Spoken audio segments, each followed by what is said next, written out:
Yo, yo, yo, big dog in the house. What's happening, guys? Well, I hope everybody had a good Christmas. I had a pretty good Christmas. We had Christmas dinner in Paul and Dulcie's house. It was nice. It was a nice Christmas. And my mother is in PR, Puerto Rico. She's doing okay. She misses everybody over here. I miss her dearly. But for that month and 1 week, I think she was here. From the 15th to the 19th. Yeah.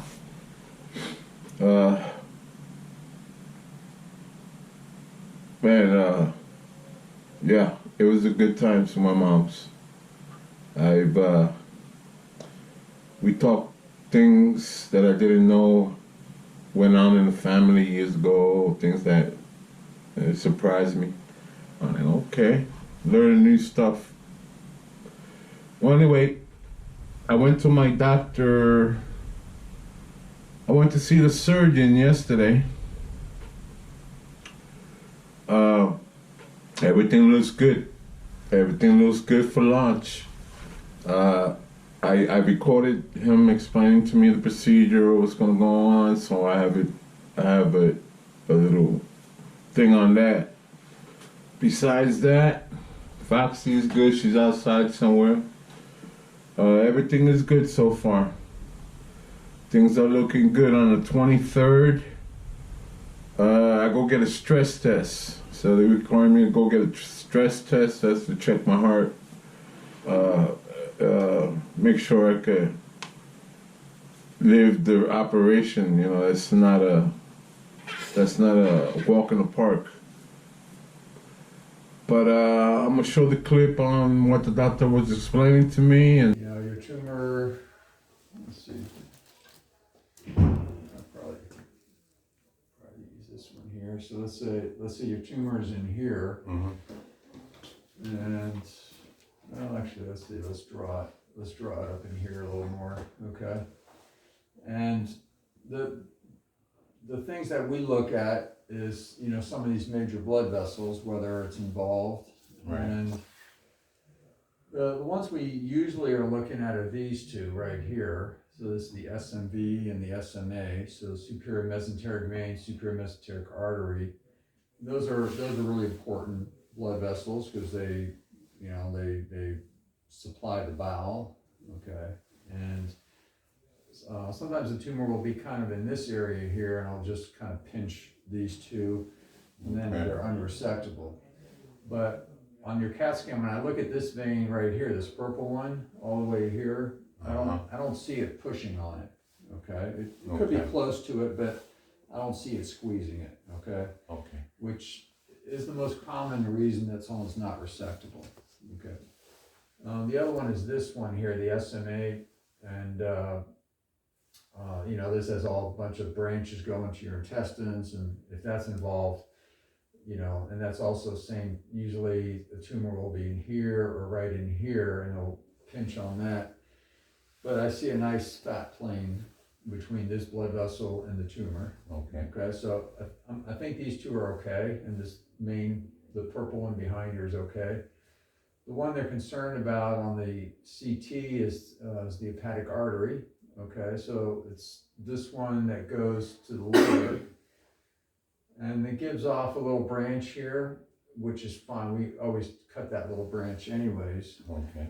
And your tumor, may be close to that area, but I don't, without going in there and doing the surgery, I don't think there's any way to know whether it's involved or not. Right. Okay. And you kind of been maxed out on chemo. We've done the full treatment. We've done everything we can to shrink it and give it the best possible chance of resecting it. So I think that's the stage we're in now.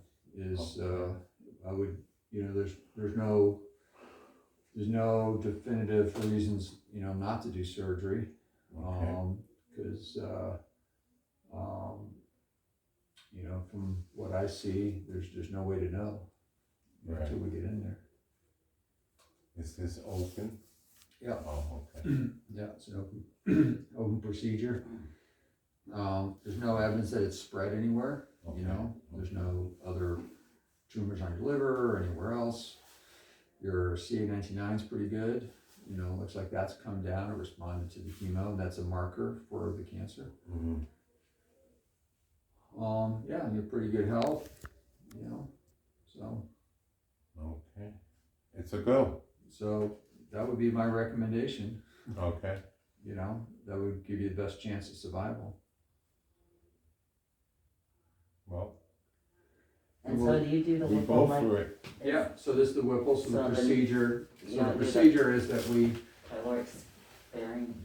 yeah, so the That's it.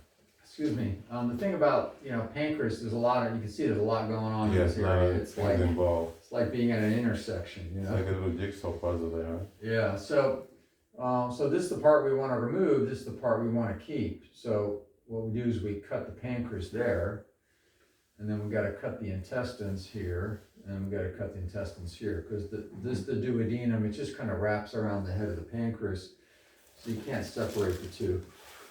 Excuse me. That's So this is kind of what it looks like before, right. and the shaded areas are the ones that we remove, along with the gallbladder and, you know, part of the bile duct. And it's not a problem that he has a stent in his common bowel? No, that's, yeah, but it's very Okay. common, yeah. And that's just there to keep, yeah, it keeps things open for right now, but that'll come out. Okay, The stent's, actually, it's kind of in that shaded part of the bile duct, okay, and so it'll just come out with the specimen. okay. Okay. And then this is kind of what it looks like afterwards. So we have, you know, we bring up the intestines from below here, kind of bring it up there. We make a connection to the pancreas right here. We make a connection to the bile duct and a connection to the stomach. Okay, so it's 3 connections. The one to the bile duct and the stomach are, you know, very secure connections. Don't really give us much problem. The one to the pancreas is, you know, that one is tougher. The pancreas is kind of a mushy organ. Imagine it's not easy to sew to it. Oh, okay. And so, you know, that's kind of the secret of, you know, this operation, and not secret, but that's the trick of the operation is, you know, doing this properly. And, you know, we'll leave a couple drains next to it. So, you know, if it does leak from the pancreas, then we'll catch that in the drains. And sometimes we have to leave the drains in for a few weeks or a few months, or, you know, Okay. until that's all sealed up and healed. You know, and as you can see, I mean, it's a big So the operation. recovery is pretty long. So, yeah, I mean, generally, average in the hospital is about 8 days. Okay. And then, you know, taking it easy at home for a few more all weeks. those trains and stuff. Yeah. So, yeah. And then once you're fully recovered, then you go back to Dr. Khan, you know, depending on what the pathology shows, you know, he may or may not recommend more treatment. Right. Okay. But, I mean, either way, you know, long term, he'll follow you and Yeah. take care of you and stuff. Yeah, he's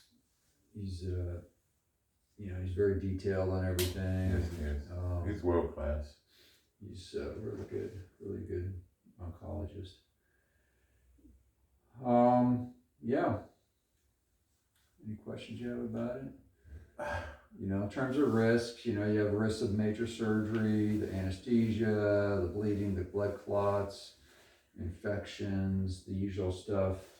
Like I said, specific to this is this connection here that, you know, can create havoc, you know, if it leaks. Yeah, and just, you know, the stomach, we don't, for this type of tumor, we would not do the pyloric sparing. We generally don't do the pyloric sparing, just the you know, the pylorus.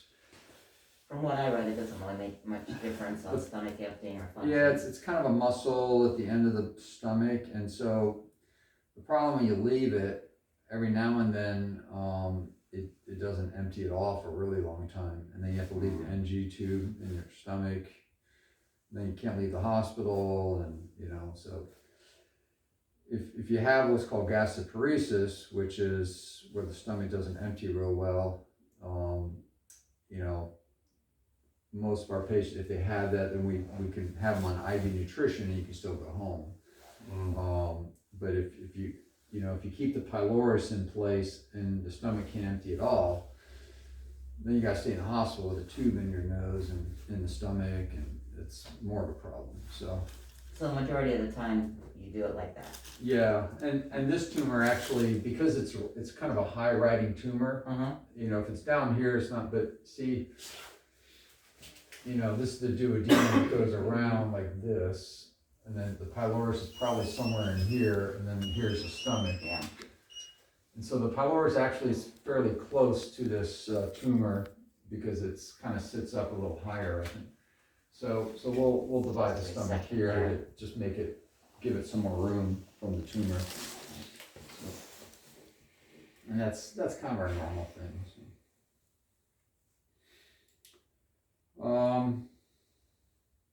Yeah, and keeping the pylorus is more of a theoretic advantage than anybody's ever shown it to be an advantage. But there's a lot of discussion about it. If you read the literature. So. My hair is coming back, the color. Back hairs are growing back and they feel soft now. I don't know, maybe I want to have straight hair so I could do the comb it to the side, do the JFK look, you know. So guys, so those are it. To the next report. When I get that stress test and I get the date of surgery, I'll have another video. This will be the last video of the year. Yep. Alright guys, Happy New Year. Hope this year is better than, hope next year is better than this year. Alright guys, peace, take care, love ya, continue the prayers, peace out.